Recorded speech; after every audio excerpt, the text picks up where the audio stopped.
Welcome to a Community Partners interview, where we explore the organizations, opportunities, and resources that look to make change in our daily lives. I'm your host, Lilly Cereghini, and you're listening to Voices for Ability Radio, all abilities, all the time. Today, I'm joined by Sam Kay, the CEO of Canadian Companion Services Incorporated. Canadian Companion Services, Inc. provides unique client support services that promote an individual's well-being and social participation with a sense of inclusion through integrated activities that stimulate the mind and body. Their vision is to be the preferred and trusted companion for Canadians living with disabilities by providing them with experiential support services. Thank you for joining us today, Sam. Thank you, Lillian. Sam, could you tell us a little bit more about you and what inspired you to work at Canadian Companion Services? Okay, so I've been in the industry for over 12 years, and I also have my partner in the same industry. Plus, we have a family friend who is also in the industry, and I see that the three of us have a very strong passion for the population that we provide services for. And I see that passion, I see the energy, I see the drive, and at the capacity that that we all operated at this point. We were working for different agencies because of the unique culture of different organizations that we work for. I came to a conclusion to say, hey, even though we have this level of passion, but because of the culture and the work ethics in the specific agencies that we work for, we're not able to do our best and to give our best to the population that we serve. And so that birthed the vision for Canadian Companion Services back in 2022. Came together, we put structure together, we sought for business license, and then we started operations. And what has made us to be uniquely different from every other agency is the value that drive how we conduct our business, how we relate with the individuals that we serve, and all of that. And this value can be summarized with four words: inclusion, client-centric, empathy, and accountability. How did Canadian Companion Services get started? With the background I provided about, myself having over 12 years of industry experience, my spouse, a family friend, with the passion that we have and the limitation that we experience with the companies that we're working for, based on their culture and their work ethics, we came to a realization to say, hey, if we must put in the level of passion that drive what we do and how we provide services for the individuals we serve, then we must be able to do things for ourselves in a way that reflects our intention, in a way that reflects our ethics, in a way that reflects our empathy, in a way that reflects the value that we respect so much, which is accountability. And so on that basis, we came together to define our vision, we came together to define our mission statement, and all of this put together is what get us into the game. And having started, we've recorded a quite number of success stories in the last couple of years that we started. Cool. While doing my research, I saw that you have some services that you offer. Could you tell us a little bit more about what your services entail? Okay, so we have quite a number of services. We have residential services that look after the living support, the supportive roommate, and adult relief. So what this means, for instance, living support is the settings where we provide like a group home experience that are supervised 24 hours per day by a qualified staff. And so what we do in this group home setting is to assist the individuals that we provide services for in setting goals, in achieving skill development and activities of daily living, and also promoting quality of life for them. In the supportive roommate model, which is part of our residential service, that it's slightly different from the living support. Supportive roommate provides opportunities for clients to receive customized residential support services within a family environment that fit the client-specific needs and lifestyle. So these are the key services under our residential service. We also provide a respite support, and what we do here is to help the primary caregiver to the individual to take a break. And so we take the responsibility for looking after this individual within the period that is agreed with the guardian or the parent. We also provide community access programs. In this community access program, what we do is basically to increase the community integration and the socialization skill for the person served so that they can become an inclusive part of the larger community. So in this, we take them for different day programs in the community, sometimes the library, sometimes the park, depending on what interests them and depending on what their passion is. So all our services are tailored to the preferences of the persons that we serve. Because we are a client-centric organization, we design a service solution to meet the specific needs of the individuals that we serve. In addition to this, we also provide transition to adulthood support, where we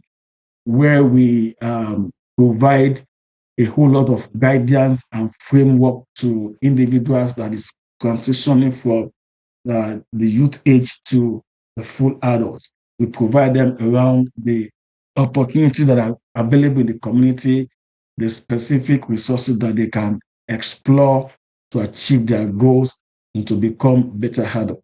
So this is the summary of the services. Awesome. That sounds very integrated.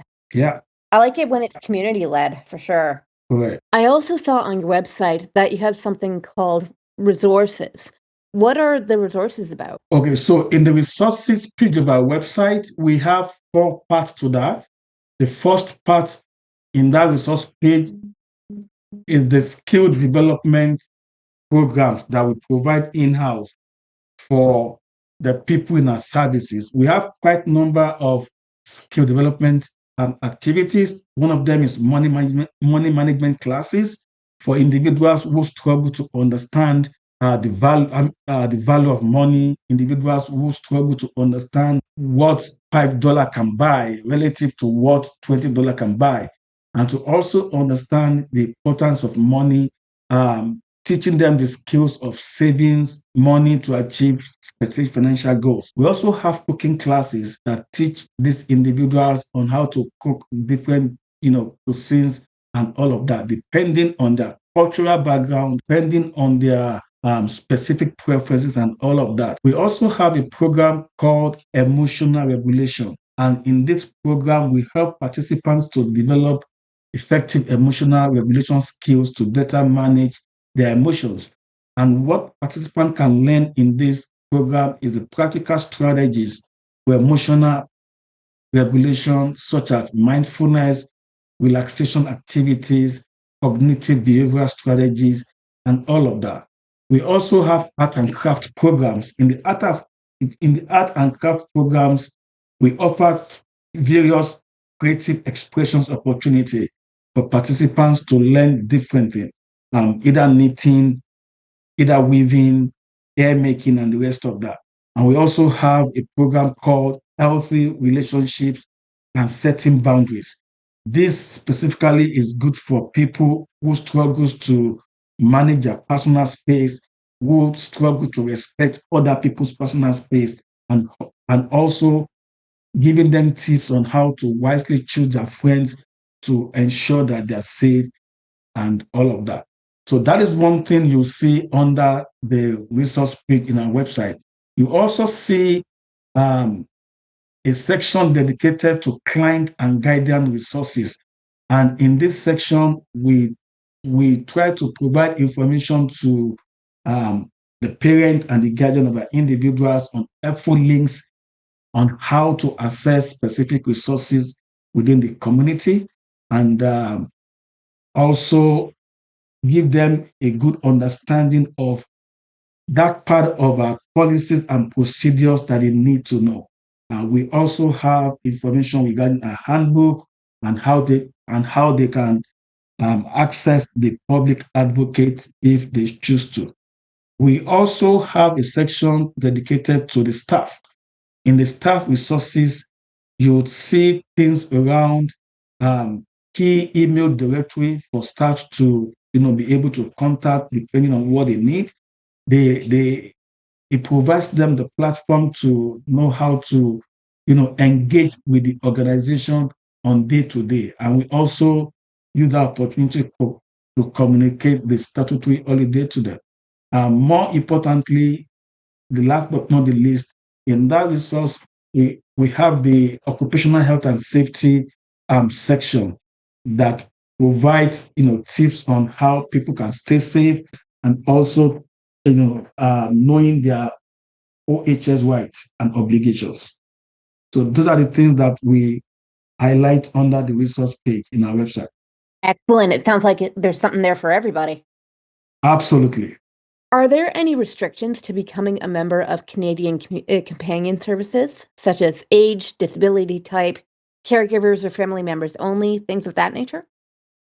Um, at the moment, there are no restrictions. We the only thing is for anyone to be able to benefit from our services, that must have been a diagnosis by a registered personnel, registered professional.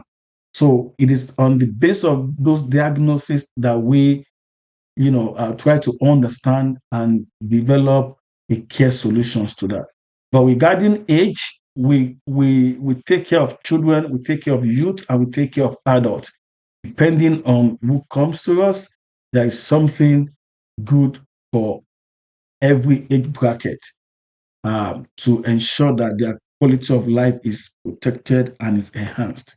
Absolutely. Very good. Now, you mentioned earlier about success stories. I would like to hear one. Without using any names, can you share a success story with me? So success story, just to be clear, is it regarding to any client experience or regarding to success as an organization? I would say the client stories. Okay, so quite number to share, but the one that readily comes to mind at this point is a young boy that joined our program 2 years ago, at the point where the mom enlisted him for a program. The mom was almost giving up in terms of the kind of behavioral challenges this individual provides to the mom, the bad experience of having to be wrongly tagged in the community and the rest of that. As a matter of fact, most of the public space in Calgary has flagged this individual. So the mom was at the verge of losing hope about him. But fortunately, she found us out on the website, and then she reached out to us, giving us a high-level profile of this individual and the specific struggles that the boy experienced on a daily basis. And reluctantly, she asked, would you guys be able to take him in, knowing fully well that many agencies reject him after 2 months? And I said, we can do it. So she gave us a trial.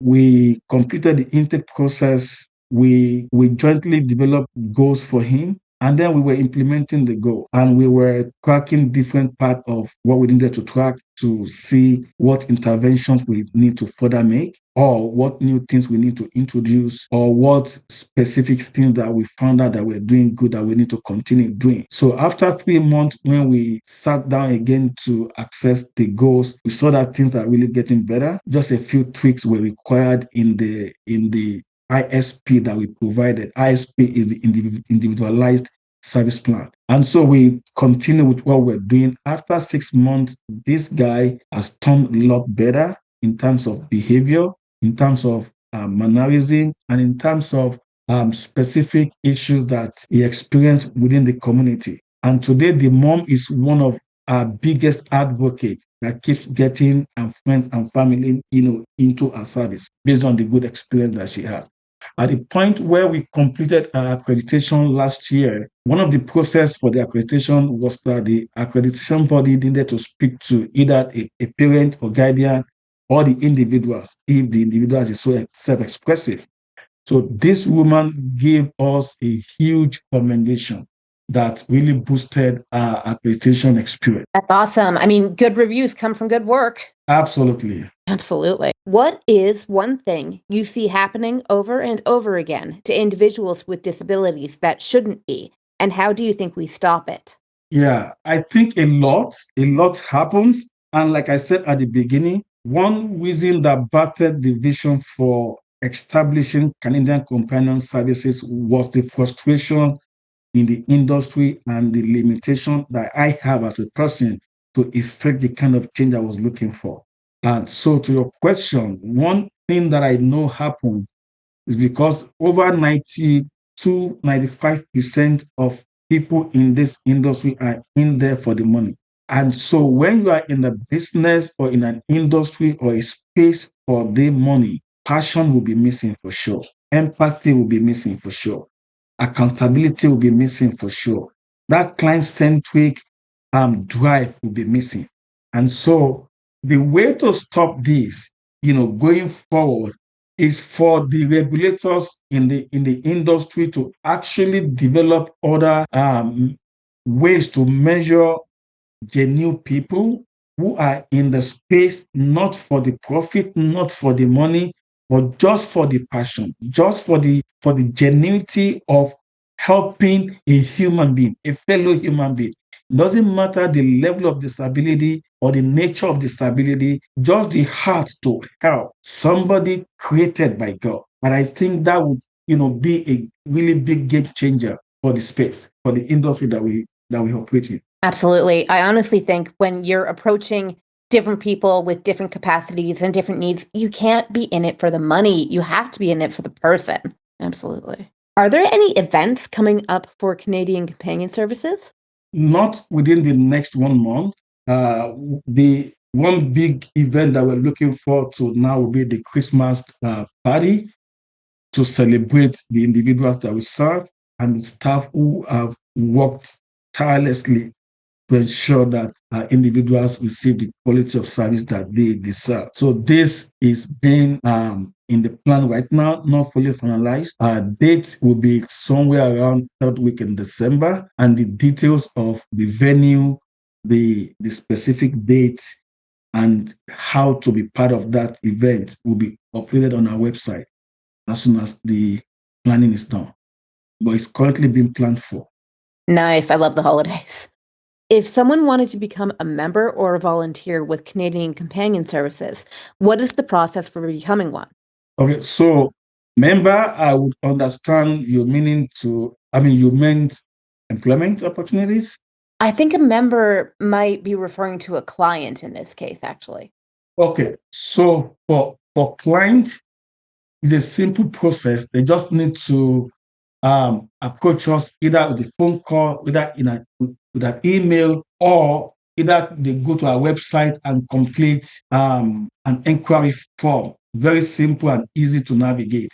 So either of those three channels, we will receive that information. We would have a very short, brief discussion with them to understand their intention and what they're looking to get. And the second step will be for us to send them an intake form. An intake form helps us to collect data about these individuals, to understand their background, to understand their diagnosis, and for us to be able to plan that client-centered service solutions that meet their goals. And so when they fill up the intake form, they return it back to us. We review it, we assess it, we set up a client intake meeting to discuss and to align our understanding with the intent that they provided on the form. And on that basis, we move to the next step, which is to develop goals for them, the ISP, in the individualized service planning. We mutually agreed on the goals, set date, we set targets, and then we get them into service. So it's as simple, as straightforward as that. And regarding volunteering opportunity, what the individuals just need to do is to send us an email to check if we have opportunity for volunteering. And depending on how busy we are and how fully staffed that we are, we would determine on case by case basis. And again, depending on the skill area that this person is bringing in, and the gaps that we may have to fill.